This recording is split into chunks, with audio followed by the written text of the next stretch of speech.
இயேசு சொன்ன உவமை கதை. நல்ல சமாரியன் கதை. ஒரு மனிதர் எருசலேமில் இருந்து எரிகோவுக்குச் செல்லும் வழியில் பயணித்துக் கொண்டிருந்தார்.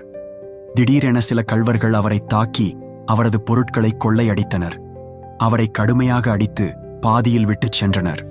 சிறிது நேரம் கழித்து ஒரு புரோகிதர் அந்த வழியே சென்றார். அவர் காயமடைந்த மனிதரை பார்த்தார். ஆனால் அவர் உதவாமல் மற்றொரு பக்கம் சென்று விட்டார். அதேபோல ஒரு லேவியரும் அந்த வழியே வந்தார். அவரும் காயமடைந்தவரை பார்த்தார்.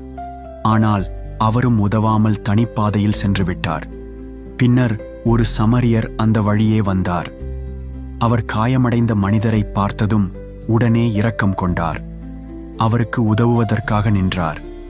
சமரியர் காயங்களை கழுவி மருந்து தடவி தன் ஆடையால் கட்டிக் கொடுத்தார்.